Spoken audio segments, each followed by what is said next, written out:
এসএসসিতে paragraph common না আসলেও যেভাবে তুমি 10-এ 10 পাবা, আজকে তোমাদেরকে যেই সিক্রেটটা শেয়ার করবে এটা হচ্ছে টপার সিক্রেট। এই টপার সিক্রেট টপাররা সহজে কোথাও শেয়ার করতে চায় না, কিন্তু আজকে আমি তোমাদেরকে শেয়ার করব। আমি কেন করব? কারণ আমি নিজেও এসএসসিতে এইচএসসিতে টপার ছিলাম, এবং আমি যে সিক্রেটগুলো ফলো করে হচ্ছে এসএসসি এইচএসসির প্যারাগ্রাফগুলো এইভাবে আমি 10-এ 10 পেয়ে আসছি, কমন না আসলেও বাই এনি চান্স, সেটাই আজকে আমি তোমাদেরকে হচ্ছে শেয়ার করব।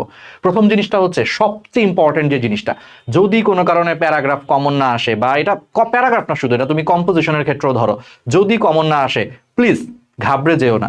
আমি জীবনেও যদি কোনো একটা আমার স্কুলের পরীক্ষা হোক বা কলেজের পরীক্ষা হোক বা এইচএসসি এসএসসি হোক, কখনোই প্যারাগ্রাফ কমন না আসলে আমি কখনোই ঘাবড়ে যেতাম না। মাথাটা ঠান্ডা রাখতে হবে। এই 10-এ 10 পাওয়া নির্ভর করবে তুমি কতটুকু মাথা ঠান্ডা রাখতে পারতেছো পরীক্ষার হলে তার উপরে।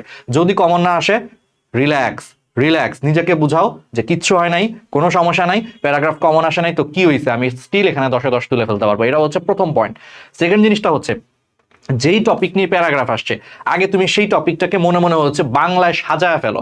যেমন ধরো, কথার কথা, তোমার হচ্ছে বুক ফেয়ার মনে করো কমন আসে নাই, তুমি পড়ে যাও নাই, ঠিক আছে? আচ্ছা, আর প্যারাগ্রাফ কি কি করলে কমন আসবে সেটা অলরেডি হচ্ছে আমি ভিডিওতে দিয়ে দিছি, আরেকটা ভিডিও, তুমি চাইলে কমেন্টের লিঙ্কে দেখে নিতে পারো।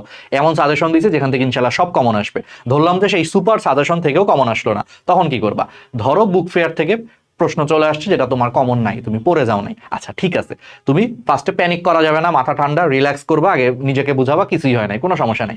আচ্ছা, সেকেন্ড যে কাজটা করবা, খুব ঠান্ডা মাথায় তুমি ভাববা যে আচ্ছা বুক ফেয়ারের বাংলা কি। বুক ফেয়ার মানে বুঝতেই পারতেছো বই মেলা, তো বই মেলা। আচ্ছা, তাহলে প্রথমেই তুমি এটা একটু বাংলায় সাজায় ফেলো যে বই মেলা নিয়ে একটা প্যারাগ্রাফ আসছে। আচ্ছা, তাহলে প্রথম আমরা কি লিখতে পারি? যে প্রথমে আমরা কি লিখবো, যে বইমেলা জিনিসটা কি। যে একটা বইমেলা হচ্ছে এমন একটা জায়গা যেখানে বিভিন্ন ধরনের হচ্ছে বই একসাথে হচ্ছে সাজানো হয়, এবং অনেক দর্শনার্থীরা সেই বইগুলো হচ্ছে দেখতে আসে, এবং সেখান থেকে অনেক বই কেনা বেচা হয়। ব্যাস, তুমি বাংলায় সাজাইলা প্রথমে বইমেলা কি, ধরো কমন আসে নাই। তারপরে তুমি সাজাইলা হচ্ছে যে বইমেলায় কোন কোন ধরনের হচ্ছে তোমার বই মেলায় পাওয়া যায়। রহস্য ধর্মী, উপন্যাস ধর্মী, গল্পের বই, ঠিক আছে, কবিতার বই, এই জিনিসগুলোই তো পাওয়া যায়, তাই না? তাহলে এগুলো হচ্ছে একটু তুমি সাজাইলা। তারপরে তুমি চিন্তা করলা যে আচ্ছা বই মেলায় কারা আসে, বই প্রেমীরা আসে, খুবই নর্মাল। তারপরে তুমি চিন্তা করলা যে আচ্ছা বাংলাদেশে এরকম বড় বড় বইমেলা কোথায় হয়। যেমন একটা খুব ফেমাস একটা বইমেলা কি, 21শে বইমেলা। 21শে বইমেলা কবে হয় তোমরা সবাই জানো, যে ফেব্রুয়ারি মাসে হয় সাধারণত, এবং এটা কোথায় হয়? ঢাকাতে হয়। এখন যদি একদম এক্সাক্ট লোকেশন নাও জানা থাকে, তুমি ঢাকা লিখবা, তাও তো হবে, তাই না? আচ্ছা, এরপরে তুমি চিন্তা করলা যে বইমেলার মাধ্যমে আসলে আমাদের সমাজ জীবনে কি কি উপকার হয়। যেমন বইমেলাকে আগ্রহ করে হচ্ছে বই প্রেমীদের একটা মেলা হয়, এইভাবে হচ্ছে আমাদের সাংস্কৃতিক বিভিন্ন অভিজ্ঞতা বিনিময় হয়, বই পড়ার হচ্ছে আগ্রহ তৈরি হয় মানুষের মধ্যে, যেটা একটা সমাজ গঠনে, দেশ গঠনে হচ্ছে ভূমিকা রাখে, এই হাবিজাবি জিনিসগুলা। লাস্টে কি হয়, যে বইমেলাকে কেন্দ্র করে হচ্ছে বিভিন্ন পুস্তক প্রকাশক যারা আছে তারা বিভিন্ন ধরনের কি করে, বই বানায়, বই ছাপায়, এটা নিয়ে একটা তাদের একটা ভালো ব্যবসা হয়, মানে সবকিছু এইগুলা নিয়ে লিখবা।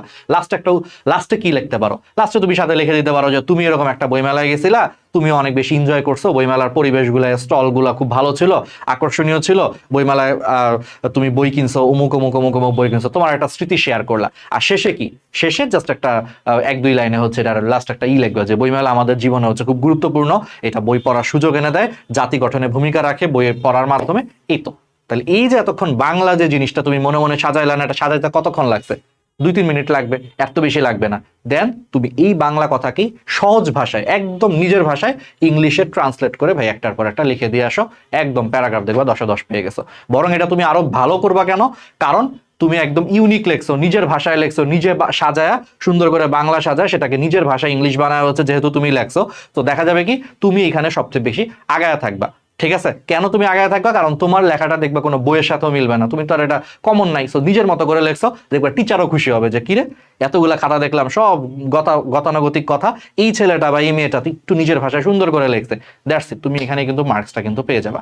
বুঝছো? তো এই জন্য এই কাজগুলা হচ্ছে করো। আমি নিজে এই কাজগুলা করতাম কোনো কারণে প্যারাগ্রাফ অথবা হচ্ছে কম্পোজিশন কমন না আসলে, সো এই জিনিসগুলা করতাম, সো এটা করো।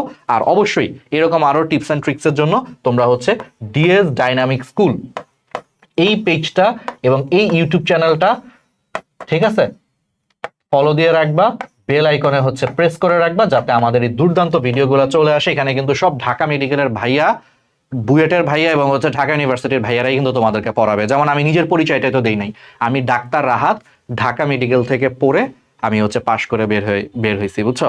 সো বুঝতেই পারতেছো, আমি এসএসসি, জেএসসি, এইচএসসি তে হচ্ছে বৃত্তি পেয়েছিলাম বোর্ড পরীক্ষায়, পরবর্তীতে হচ্ছে ডিএমসি তে চান্স পেয়েছি, তারপর হচ্ছে ইঞ্জিনিয়ারিং এ চান্স পেয়েছি, ঢাকা ইউনিভার্সিটিতে চান্স পেয়েছি। সো বুঝতেই পারতেছো যে আসলে আমরা যেভাবে টপ লেভেলে রেজাল্ট করে আসছি সেই জিনিসগুলোই তোমাকে ডিএস ডাইনামিক্স স্কুলে করানো হবে, বুয়েট, ঢাকা মেডিকেল এবং হচ্ছে ঢাকা বিশ্ববিদ্যালয়ের ভাইয়াদেরকে দিয়ে। সো চলে আইসো, জয়েন করো এবং জুনিয়রদেরকে হচ্ছে জয়েন করো। আর এই টিপসটা তোমাদের কেমন কাজে লাগছে কমেন্টে হচ্ছে জানাও।